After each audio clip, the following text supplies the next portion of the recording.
para jamaah subuh, kaum muslimin dan muslimat Masjid Al-Wahyu yang mudah-mudahan selalu mendapat ridha Allah Subhanahu wa taala. Amin ya rabbal alamin. Alhamdulillah, kita bersyukur pada Allah Subhanahu wa taala bahwa sampai hari ini, sampai pagi ini kita semua masih dalam kondisi sehat wal afiat, tubutul iman wal Islam. Mudah-mudahan semua anugerah Allah yang diberikan pada kita, yang dititipkan pada kita, mudah-mudahan selalu diberkahi olehnya. Amin ya rabbal alamin. Semua anugerah Allah dan titipan Allah itu berupa ilmu, mudah-mudahan menjadi ilmu yang berkah. Umur kita menjadi umur yang berkah. Anak istri, suami, keluarga kita semua menjadi keluarga yang berkah. Amin. Pekerjaan, aktivitas kita, rezeki kita, semuanya mudah-mudahan diberkahi oleh Allah Subhanahu wa taala. Amin ya rabbal alamin. Para jamaah, seminggu yang lalu kita yang di daerah, kalau Surabaya mungkin tidak seberapa, tapi daerah Sidoarjo bagian utara, Tonggone Surabaya, jadi Bungurasi, Pebelegi, Waru, Ngingas, Madong Asri, dan terus ke timur dilanda apa? Banjir.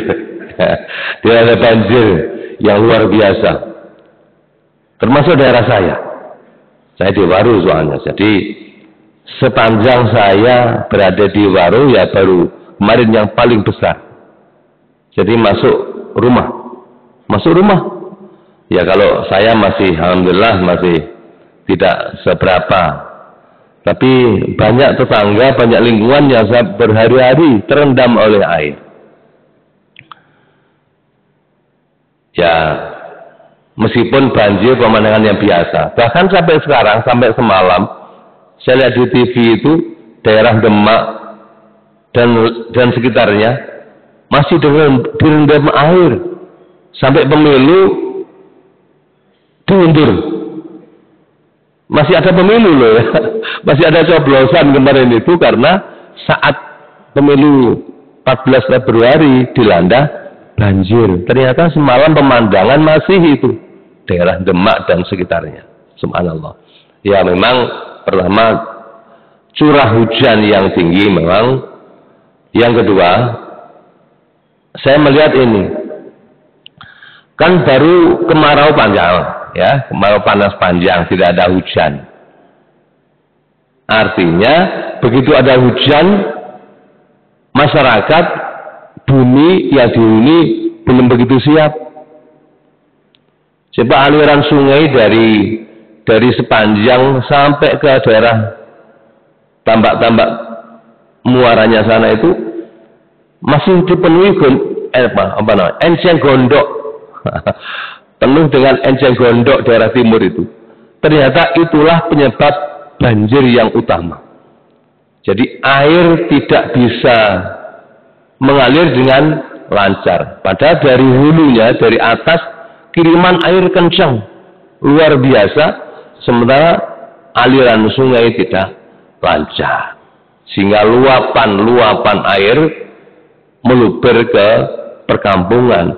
Mestinya air kampung buang ke sungai, tapi justru air sungai dikirim ke kampung-kampung. Itulah awal mula atau sebab-sebab banjir yang utama. Sudah enceng gondoknya penuh, banyak sampah numpuk di sungai, lebih parah lagi. Itulah para jamaah yang saya akan coba kaitkan dengan kajian subuh kita kali ini. Jadi banjir gelap. Nah, jadi banjir itu kayak tubuh kita. Tubuh kita ini bisa jadi kebanjiran gelap. Nah, ini kaitan dengan cahaya dan gelap. Sama dengan air dan banjir. Apa akibatnya orang kalau dalam dirinya tidak terpenuhi oleh pencerahan, oleh sinar dalam kalbunya, dalam dirinya, di jantungnya, karena kolbun dalam bahasa Arab itu artinya jantung, yang oleh Al-Ghazali disebut al-qalbu. Jadi sumber kekuatan manusia itu ada 4 kalau Al-Ghazali. Ada aklun, otak. Meskipun aklun itu bukan brains, bukan otak kasar. Kalau otak kasar, kambing juga punya otak. Malah di nasi padang itu ada otak sapi. Nah, itu otak. Bukan otak itu, bukan aklun itu. Kalau Al-Ghazali, aklun dalam arti kekuatan intelektual. Aklun pertama, lalu kolbun. Ya, kolbun itu artinya jantung. Kalau dalam kamus bahasa Arab, Bapak Ibu buka, kolbun itu jantung. Tapi kalbu dalam arti non fisik. Non fisik berarti mata hati, bukan jantung ya, mata hati. Fuad kalau dalam bahasa yang lain. Lalu ruh minallah. Kalau roh ini kiriman Allah. Inilah yang akan abadi. Tidak akan mati selamanya. Dan yang membedakan antara manusia dan hewan. Hewan tidak punya ruh. Bukan roh, nyawa ya. Kalau nyawa, semua makhluk hidup punya nyawa. Tapi ruh. Wa yas'alunaka 'anir ruh. Qulir ruhu min amri rabbi. Wa ma utitum minal ilmi illa qalila. Al-ayat. Nah, kalau ruh ini yang ada pada manusia. Dan itulah yang akan abadi dan kembali pada Allah. Lalu yang ketiga adalah nafsu. Jadi ini kekuatan daya manusia. Aklun, kolbun, ruh, nafsun. Tarik menarik antara nafsu dan ruh. Tarik menarik antara nafsu dan rohani dan kalbu. Jadi kalau akal itu ibaratnya hakim, dia pemberi referensi, kalau begini, kalau begitu. Nah, ini akal kita, netral ya. Kalbu ini yang disinari terus oleh kekuatan malaikat. Nah, ini kalbu ini yang mendapat sumber, yang menjadi sumber kekuatan karena penyinaran dari malaikat yang akan menyinari seluruh kekuatan manusia, mempengaruhi perbuatan manusia. Tarik menarik dengan nafsu. Nafsu inilah yang dibisik-bisiki oleh setan, oleh iblis. Nah, kalbu, ruh yang akan terwarnai. Apa ruh kita ini nanti ditarik kekuatan kalbu atau ditarik kekuatan nafsu? Tergantung kita semua dan sinar-sinar yang ada, aliran yang ada. Kalau alirannya baik, nah kayak banjir tadi itu. Kalau sungai-sungai kecil ini baik alirannya, tidak ada kotoran, maka hujan yang deras kayak apapun, sungai akan lancar, tidak akan membanjiri lingkungannya. Begitu juga kalbu manusia yang mendapat sinar dari Allah ini. Apakah sinar itu akan dialirkan, menyinari seluruh komponen-komponen tubuh atau tidak? Bergantung bagaimana pembersihan saluran-saluran cahaya yang ada dalam diri manusia. Lewat urat-urat nadi, urat-urat darah kita semua lah yang akan disinari oleh kalbu Allah, oleh kalbu dari sinar Allah Subhanahu wa taala. Itulah para jamaah yang akan kita kaji, kita kupas dari surat An-Nur. Jadi tadi mukadimah saja, biar connect dengan ayat yang sedang akan kita bahas, yaitu surat An-Nur. An-Nur itu surat yang ke-24. Ayatnya ayat 35. Bagaimana ceritanya agar manusia selalu mendapat penyinaran dirinya, pencerahan dirinya. Sehingga kalau manusia itu selalu cerah, terang, benderang, ya kayak ruangan ini. Kalau ruangan ini terang, benderang, tidak ada orang jalan ketabrak, Tidak ada orang yang tersesat di jalannya. Tidak ada orang yang selalu jalannya sambil meraba-raba, nabrak-nabrak, notok sana, notok sini, tersandung. Insya Allah tidak. Karena pencerahan dalam dirinya lancar. Para jamaah yang juga kebetulan punya pengetahuan tentang mekanik mobil, nah persis seperti itu. Kalau strum itu lancar, nah, dari pertama strum dari mana yang menggerakkan? Aki. Dari strum aki. Kalau japitnya aki itu saja kena karat, kena kotoran, itu masalah jadinya. Aki tidak pernah dikontrol, tidak pernah dibersihkan, airnya habis juga tidak pernah dilihat kalau aki basah. Kemudian di japitnya aki itu juga ada kotoran, tidak pernah dicek. Wah, tahu-tahu nanti di tengah jalan mogok, karena ternyata akinya tidak bisa mengalirkan strum karena kehabisan strum akinya kosong, atau dinamonya yang rusak. Nah, akinya baik, tapi dinamo ampere ya, karena saya juga pernah mengalami itu. Dinamo ampernya ternyata bermasalah, tidak bisa mengalirkan strum dari aki ke seluruh ke mesin. Akhirnya karena dinamo ampernya rusak, aki tidak bisa mengisi. Aki awalnya penuh, tiba-tiba kosong, tidak terisi strum karena dinamo ampernya yang rusak. Nah, persis seperti itu sebenarnya para jamaah. Allah berfirman dalam surat An-Nur ayat 35. Mari kita coba baca dulu ya. A'udzubillahi minasyaitonir rajim. Bismillahirrahmanirrahim. Allahu nurus samawati wal ardh. مثل نوره كمشكاة فيها مصباح المصباح في زجاجة الزجاجة كأنها كوكب دري يوقد من شجرة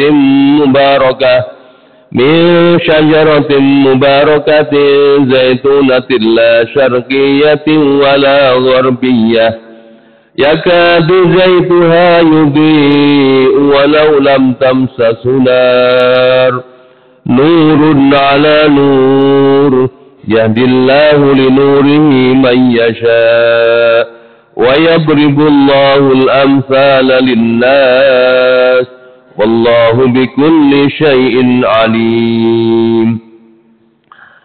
Allah cahaya langit dan bumi. Allah sumber cahaya langit dan bumi. Anggaplah wakilnya Allah dalam bentuk matahari, secara fisik dulu. Akinya ini, aki fisiknya.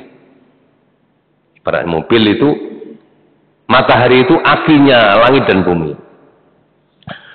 Perumpamaan cahaya Allah itu laksana miskat. Miskat itu ada lubang di dinding rumah. Kalau rumah tempo dulu sebelum ada model listrik, di dinding itu selalu ada lubang tempat lampu. Seperti halnya miskat, di dalamnya ada lampu. Lampu itu terbuat dari kaca. Kacanya itu seakan-akan atau seperti bintang mutiara yang bersinar. Apa dulu namanya lampu apa? Lampu teplok. Karena Bapak ini generasi kolonial. Kalau generasi milenial lampu teplok itu kayak apa coba? Mungkin hanya ceritanya. Lampu teplok. Nah, lampu teplok yang ditaruh di lubang tadi itu. Kemudian lampu itu dibungkus oleh kaca. Lampu di dalam kaca, zujajah itu kaca, seakan-akan lampunya itu seakan-akan mutiara yang bersinar. Yuqadu min syajaratin mubarakah. Nah, dinyalakan dari pohon yang diberkati, yaitu minyak zaitun. Min syajaratin mubarakah zaitunatin. Nah ini, lampu itu dinyalakan dengan minyak zaitun, la syarqiyati wala gharbiyah, yang tumbuh tidak di timur dan di barat. Apa maksudnya itu, Pak Ali? Pohon zaitun itu, kalau minyak zaitun itu tidak di timur sesuatu, tidak di barat sesuatu, artinya tidak terhalang oleh sinar matahari. Tidak di baratnya sesuatu, tidak di timurnya sesuatu, berarti kena sinar matahari langsung. Itu maksudnya. Yakadu zaituha yubi walau lam tamsa sunar. Hampir-hampir saja minyak zaitun itu menyala. Saking jernihnya, seakan-akan berkilau menyala, meskipun tidak tersentuh oleh api. Walau lam tamsa sunar, meskipun minyak zaitun itu tidak disentuh oleh api. Nah, kita bisa bayangkan betapa jernihnya minyak itu, yang itu dipakai untuk menyalakan lampu teplok tadi. Baik. Nurun ala nur, cahaya di atas cahaya. Nah, mari kita kaji lagi, apa maksud Allah cahaya di atas cahaya itu. Lampu tadi adalah sebenarnya cahaya yang berlipat-lipat, berlapis-lapis. Mari kita hitung. Lapisan pertama, yaitu ada miskat. Miskat karena lubang kecil, ada lampu. Ya, kita bisa bayangkan, kalau ruang yang besar ada lampu kecil, ya tidak terlalu terang. Tapi begitu ruang kecil ditaruh lampunya sama, teploknya sama. Tapi ditaruh di lubang tadi itu, dengan teplok yang ditaruh di luar lubang, bagaimana kondisinya? Berbeda, lebih terang yang lampu teplok taruh di dalam lubang. Itu satu, lampunya tempatnya dalam miskat. Yang kedua, lapisan kedua, lampunya itu dibungkus kaca. Nah, ini dibungkus oleh kaca, sehingga kaca ini ikut menyinarkan, mengalirkan cahaya itu ke ruang-ruang yang lain. Akan berbeda kalau lampu itu langsung lampu saja, tidak ditaruh dalam kaca yang bening. Sehingga lapis kedua adalah kaca yang bening yang ikut memancarkan sinarnya lampu. Dua. Yang ketiga, minyaknya. Nah ini, minyaknya lampu itu adalah minyak zaitun yang sangat jernih. Karena minyaknya jernih, maka api yang dihasilkan juga jernih. Kok begitu, Pak Ali? Iya. Coba kita lihat orang yang masak dengan kayu. Jenis kayu itu akan mempengaruhi masakan. Apa apinya dari kayu asal-asalan, kayu sampah, atau dari kayu pilihan? Kayu jati pilihan misalnya, sisa-sisa kayu jati itu, kayu jati yang dipakai untuk perkakas, sisanya dipakai untuk kayu bakar. Nah, sehingga pembakaran dari kayu jati, tentu hasil apinya akan berbeda. Pengaruh masakan, kalau dipakai masak sate, bakar sate misalnya, atau masak makanan yang lain, tentu rasanya juga berbeda karena persoalan kayu bakar. Itu lapis yang ketiga. Jadi minyaknya minyak zaitun yang jernih sekali. Nah, itulah yang Allah katakan nurun ala nur, cahaya berlapis-lapis di atas cahaya yang lain. Cahaya di atas cahaya. Yahdillahu li nurihi man yasha. Allah akan menunjukkan, akan mengarahkan pada cahayanya bagi siapapun yang dikehendaki. Artinya, gambaran itu Allah akan tampakkan pada tubuh kita, pada diri kita, lewat hati, lewat kolbu, tadi itu ya, Temanya tadi kolbu. Kolbu yang Allah sinari dari cahaya Allah itu akan mengalirkan cahaya ke semua anggota tubuh kita, sekujur tubuh kita. Akan mendapat pencahayaan dari cahaya Allah itu. Kalau sekujur tubuh sudah mendapat aliran cahaya yang lancar, nah jadilah cahaya Allah jadi kekuatan. Maka lewat urat-urat, lewat otot-otot, lewat saraf-saraf kita semua. Tubuh kita ini penuh dengan saraf yang akan mengalirkan cahaya Allah. Jadilah kekuatan, jadilah kalau semua saraf sudah sehat, otot jadinya sehat, tulangnya juga sehat, daging-daging yang ada dalam tubuh kita juga insya Allah akan sehat. Nah, para jamaah, ayat ini diteruskan nanti di ayat berikutnya, itu di ayat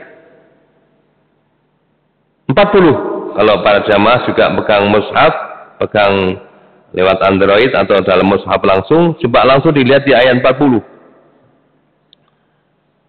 Nah, ini lawannya cahaya. Orang yang fuad, kolbunya tidak dapat cahaya, itu kayak kegelapan, kayak gelap.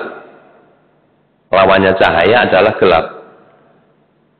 Au ka zulumatin fi bahril lujji yaghshahu mawjum min fawqihi sahab. Ini gambaran walladzina kafaru a'maluhum kasarabim biqi'atin yahsabu dham'anu ma'a. Ayat 39. Orang-orang yang tidak beriman, orang-orang yang ingkar, orang-orang yang selalu mendurhaka, itu amal perbuatannya seperti halnya fata morgana. Jadi orang yang tidak punya pegangan hidup, yang selalu mengikuti hawa nafsunya karena fuadnya tidak ada sinar, maka yang dominan, yang mendominasi tubuhnya adalah nafsunya. Itu laksana fata morgana di tengah-tengah padang pasir, yang oleh orang yang haus dikira itu air. Ketika didatangi, dikunjungi ke tempat itu, hatta idza ja'ahu lam yajidhu syai'a. Ketika datang ke tempat fata morgana itu, dia tidak mendapatkan apa-apa. Itulah fata morgana di tengah padang pasir.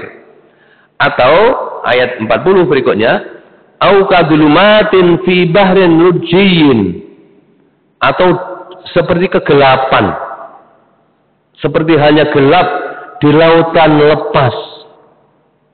Para jamaah yang pernah berlayar di laut lepas, baik laut selatan maupun laut utara, di tengah lautan lepas, di tengah malam hari di tengah laut lepas, yaghshahu maujun, yang ditutupi oleh ombak. Ada ombak besar, min fawqihi maujun, di atas ombak itu ada ombak lagi. Jadi ombak yang bergulung-gulung. Min fawqihi sahab, di atas ombak itu ada mendung hitam, awan hitam tebal. Nah, baik, saya ulangi. Lawannya hati yang begitu cerah dan indah, itu lawannya adalah orang yang hatinya gelap, justru dirinya dipenuhi oleh kekuatan nafsunya. Itu kayak apa orang yang dipenuhi oleh kekuatan nafsunya? Seperti halnya kegelapan, orang yang gelap di tengah lautan lepas, di depannya ada ombak, di belakangnya lagi ada ombak lagi, ombak yang bergulung-gulung, di atasnya ada awan hitam. Wah, sudah hente-hentean ini, gelap habis-habisan. Malam hari berlayar di lautan lepas, di depannya ada ombak yang bergulung-gulung, di atasnya ada awan hitam, kayak mau hujan itu. Sudah, apalagi kalau perahunya perahu layar. Ayo, perahunya perahu kecil, perahu layar, di depannya ada ombak yang bergulung-gulung, di atasnya ada awan hitam menggelap, di tengah malam hari. Nah, Allah katakan juga begitu. Zulumatun ba'duha fawqa ba'd. Itu kegelapan, di atasnya ada kegelapan yang lain. Itu lawannya dari nurun ala nur, cahaya di atas cahaya. Yang ini lalu gelap di atas gelap, kegelapan di atas kegelapan. Artinya hati kita, diri manusia itu tergantung apakah yang memengaruhi adalah hatinya yang cerang cemerlang atau nafsu yang gelap di atas kegelapan yang lain. Nah, ini kalau tadi saya gambarkan banjir tadi itu sebenarnya juga begitu. Banjir itu karena gelap, ya, gelap sampah, gelap enceng gondok yang bertumpuk undung dari hulu sampai hilir, sungai-sungai yang tidak lancar. Jadilah dia banjir. Kalau itu dalam diri kita seperti itu, maka naudzubillah min dzalik, orang yang dirinya disetir oleh hawa nafsunya, kondisinya adalah gelap di atas gelap. Kalau jadi pandangan mata, matanya juga akan gelap. Memandang sesuatu dengan gelap. Kalau dia di aliran telinga, telinganya juga akan gelap. Bisikan-bisikan suara-suara yang datang juga gelap. Nah, kalau sudah gelap, memandang dunia ini juga akan gelap.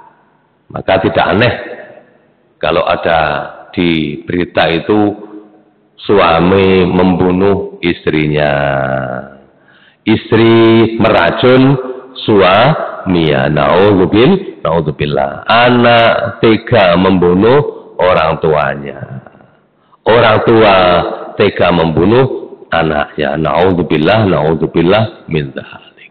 Apa sebabnya itu semua? Itu banjir. Itu persis seperti banjir.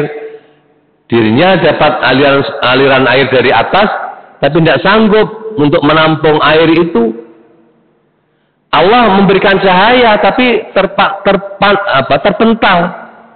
Hatinya terpental. Hatinya tidak sanggup menerima cahaya. Meskipun di rumahnya ada suara azan lewat TV, ada suara ngaji Al-Quran, baca Quran di radio, di TV, ada ceramah-ceramah agama. Tapi kalau sudah hatinya gelap, nah, zulumatun ba'duha fawqa ba'd, kata Allah, itulah sebenarnya kegelapan di atas kegelapan yang lain. Kalau gelap sudah mendominasi hati manusia, betapa bahayanya dunia ini. Betapa bahayanya kehidupan ini, naudzubillah min dzalik. Kalau jadi pemimpin juga membahayakan. Kalau kegelapan sudah mendominasi pada dirinya, maka kegelapan itu akan mewarnai aktivitas kepemimpinannya. Kalau dia mendominasi seorang pedagang, betapa bahayanya pedagang itu juga akan beraktivitas dalam kegelapan, tidak mengenal norma-norma. Kalau itu mendominasi pada rakyat, jadi semua lapisan masyarakat kena ini. Kalau kegelapan itu mendominasi jiwa-jiwa rakyat yang ada dalam sebuah komunitas, maka juga akan membahayakan bagi masyarakatnya. Maka para jamaah, teori Al-Farabi itu ada kitab yang dikarang oleh Al-Farabi, seorang filosof muslim abad tengah itu, Al-Madinatul Fadilah. Al-Farabi seorang filosof punya karya namanya Al-Madinah Al-Fadilah, kota yang utama. Jadi kota yang utama itu bagaimana arah pikiran beliau. Jadi untuk membentuk kota yang utama, kota yang ideal. Nah, kalau dibesarkan negara yang ideal, itu berangkat dari teori ini sebenarnya, dari yang kecil dulu, dari hati manusia dulu. Akan bermula dari keluarga dulu. Keluarga berangkat dari anggota keluarga dulu.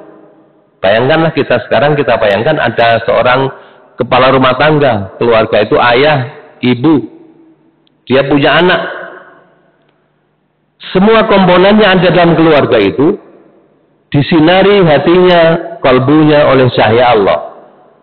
Anaknya juga punya pola kehidupan yang diwarnai, didominasi oleh cahaya Allah, laksana surat An-Nur tadi itu.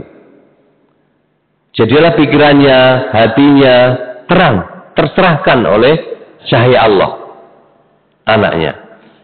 Sang ibu juga tercerahkan oleh cahaya Allah karena aktif di jamaah Masjid Al-Wahyu. Gitu ya, ibu-ibu. Sang ayah juga tercerahkan oleh cahaya Allah karena juga aktivis dari jamaah Masjid Al-Wahyu. Nah, jadi subuh kayak gini, setelah maghrib selalu ada pencerahan dari cahaya Allah. Jadi anak sudah, istri sudah, suami sudah, sehingga keluarga itu menjadi keluarga yang sakinah, mawaddah, warahmah. Kalau kumpulan keluarga X, keluarga Y, dan seterusnya satu kampung sudah terpenuhi oleh cahaya Allah, jadilah namanya qaryah, kampung, qaryah thayyibah. Jadilah kampung thayyibah, kampung yang indah, yang tercerahkan oleh cahaya Allah. Kampung apa namanya? Menanggal. Nggih, Menanggal. Lha mboten, kampung sini kampung apa namanya? Menanggal ya. Nggih. Kalau keluarga-keluarga sudah tercerahkan karena hati individu-individunya sudah tercerahkan, thayyibah, jadilah keluarga thayyibah, keluarga sakinah, mawaddah, warahmah. Kalau keluarga-keluarganya sudah tercerahkan, jadilah kampung itu kampung yang thayyibah, qaryah thayyibah. Kalau qaryah sudah tercerahkan, semua qaryah, satu kecamatan menjadi tercerahkan semua. Jadilah Madinah Al-Fadilah. Kalau kota sudah fadilah, jadilah negara yang fadilah. Jadilah baldatun thayyibah. Nah, itulah yang disebut dalam doa kita, baldatun thayyibatun wa rabbun ghafur. Baldah thayyibah. Kalau Madinah Al-Fadilah, qaryah thayyibah, Madinah Al-Fadilah, baldatun thayyibatun wa rabbun ghafur. Amin amin ya rabbal alamin. Itulah teori Al-Farabi dalam kitabnya Al-Madinatul Fadilah. Akan bermula dari membangun individu-individu dulu, keluarga-keluarga dulu, dan pada saatnya akan terbentuklah negara kota yang utama. Mudah-mudahan kita semua menjelang Ramadan ini aliran sungai-sungai kecil yang ada dalam diri kita semua. Kita di nisfu Sya'ban malam tadi, pertengahan bulan Sya'ban, berarti 2 minggu lagi kita akan masuk pada bulan suci Ramadan. Kalau kalau aliran-aliran sungai di tubuh kita sudah jernih, sudah bersih, kita sudah kerja bakti, kita semua sudah kerja bakti dalam diri kita masing-masing, nah, insya Allah nanti datangnya bulan suci Ramadan akan ada hujan yang deras, gitu ya. Ibaratnya Ramadan itu hujan yang deras, hujan rahmah, hujan berkah yang lebat.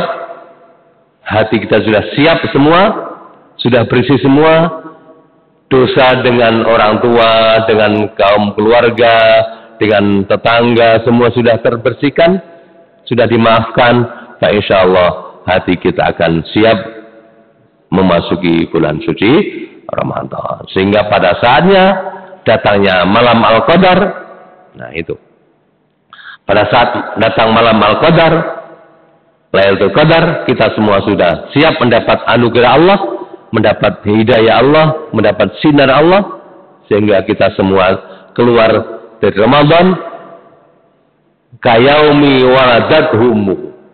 Kita semua akan keluar dari Ramadan dalam keadaan bersih seperti hari dilahirkan oleh ibu kita masing-masing. Masuklah ke bulan Idul Fitri. Jadi runtutannya begitu. Runtutannya aliran sungai itu sebelum masuk Idul Fitri, sebelum halal bihalal. Jadi halal bihalal sudah dimulai saat ini sebenarnya.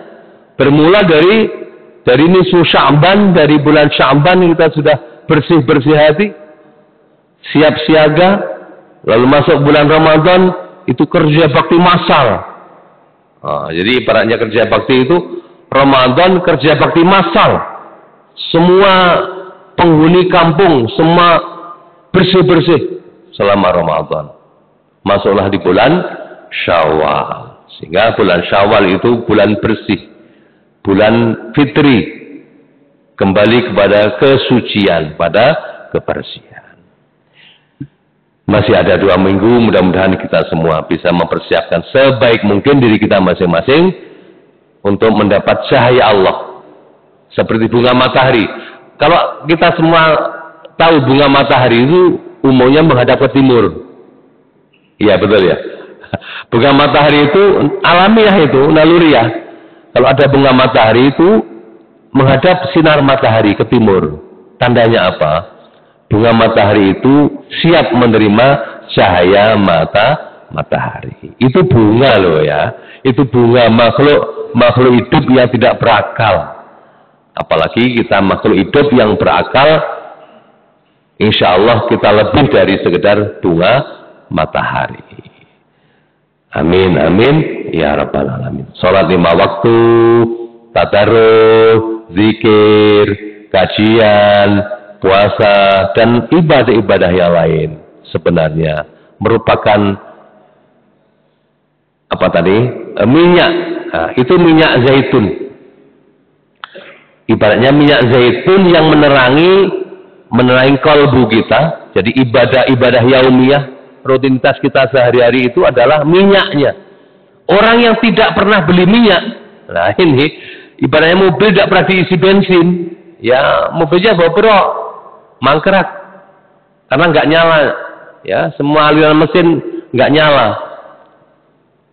Nah, kalau hati kita juga tidak kena ibadah, tidak ada bensinnya, sangat membahayakan, akan mengakibatkan kegelapan, zulumatun ba'duha fawqa ba'd. Kalau orang yang sudah lama tidak datang ke masjid saja, umumnya kita merasa itu.